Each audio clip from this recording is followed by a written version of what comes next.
Success is growth every day.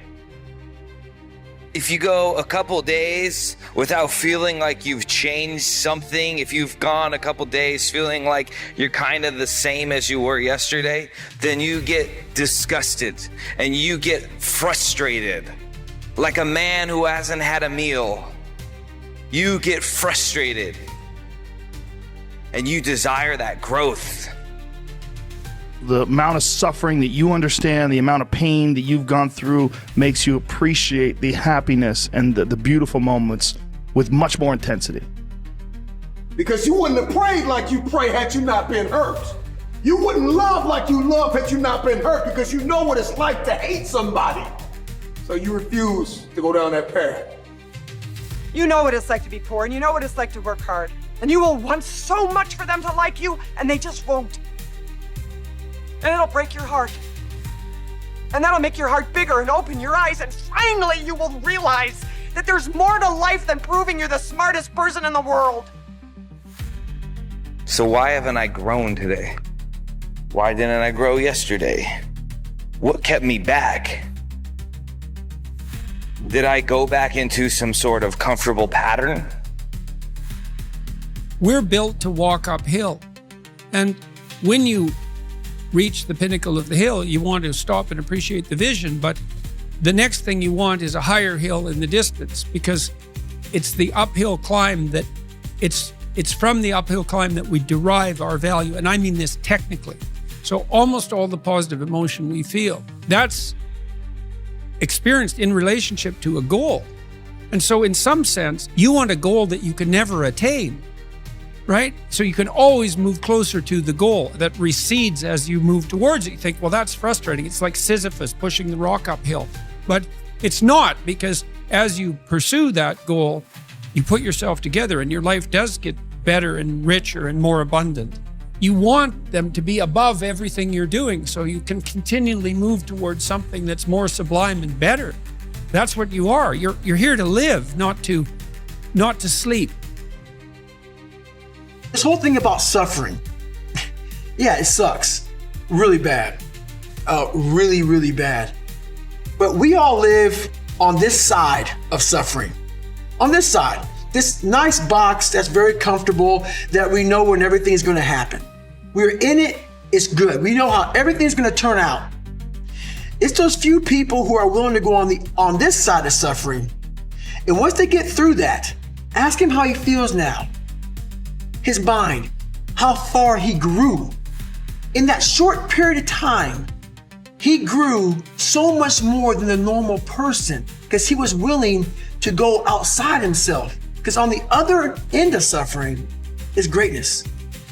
When you're in the gym, don't count your reps. Just push until it hurts. And once it hurts, then start counting your reps. That's why when they asked Muhammad Ali how many push-ups he does, he said, I don't know. I only start counting when it hurts.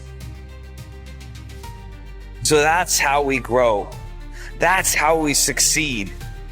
As we push and push and push and go, and once it starts hurting, once the resistance starts coming, that's when we start counting.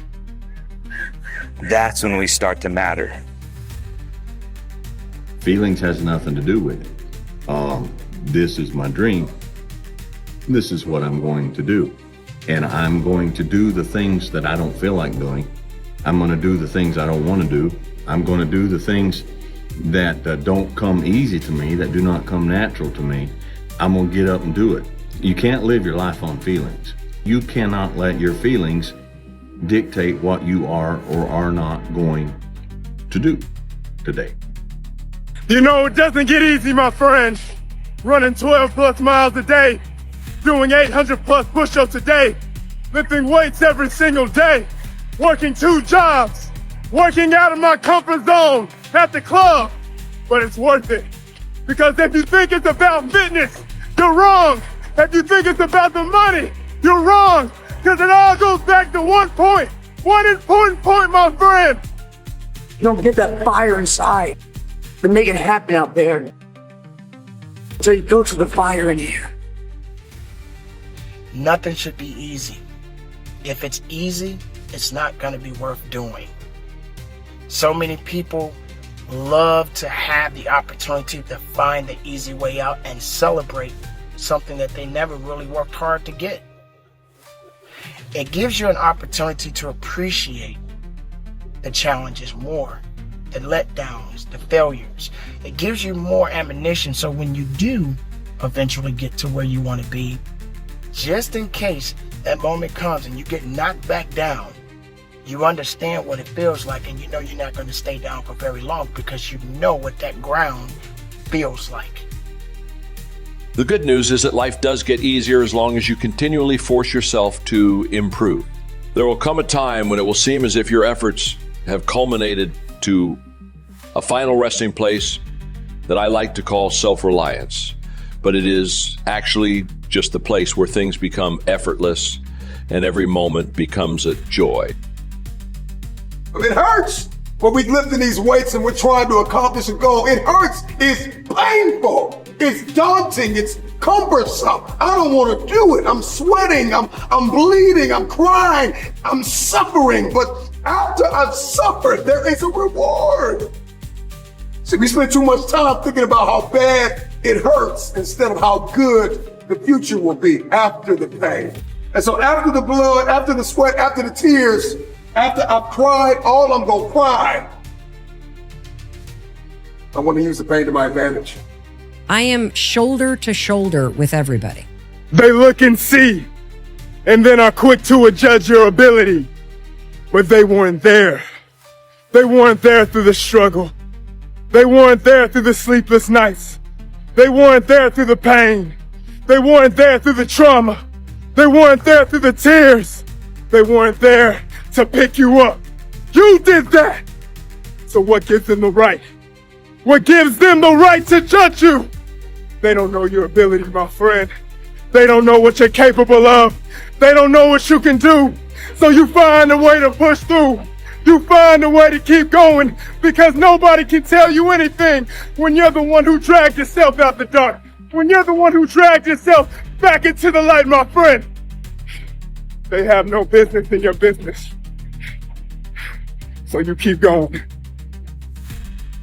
So don't dodge the fear, don't dodge the pain, don't dodge the resistance, don't dodge the attack that is coming against you. Look at it with opportunity. Look at it as an opportunity to find victory. We all gonna go through it. We all have to go through it, including myself. I'm gonna tell you something. When you are doing everything in your power to be the best makeup of yourself, it's always gonna be an adversary that's gonna try to take that away from you. Now, the best way you can overcome this is having the faith. Now, it doesn't matter what you believe in as long as it's something that's positive that's going to get you through it. Victory is found in the struggle. The struggle is not to be avoided. The struggle is to be confronted. The struggle is to be welcomed with joy. That you finally have an opportunity to show God, to show the world that you're ready for this fight. That you know you got your eyes on the prize. You know what your goal is. You know what your dream is. Imagine if you could use pain as a fuel. Imagine if you could use the pain as a passport. Imagine if you could use the pain to push you, to condition you, to prepare you for the stages and the rooms you've got to walk into and the tables you've got to sit at and the stages you have to stand on. What if the pain can make you better? What if the pain could build muscle? What if the pain could cause you to reach higher, to leap farther, to run faster? What if the pain could help you? What if all pain isn't hurt, but it's help? So, army of doubters, army of haters, army of all those who said I never could, army of that voice inside of me that's tried to keep me down, army of that voice inside of me that's tried to keep me down, all of you will be slain one by one, because the victory is mine.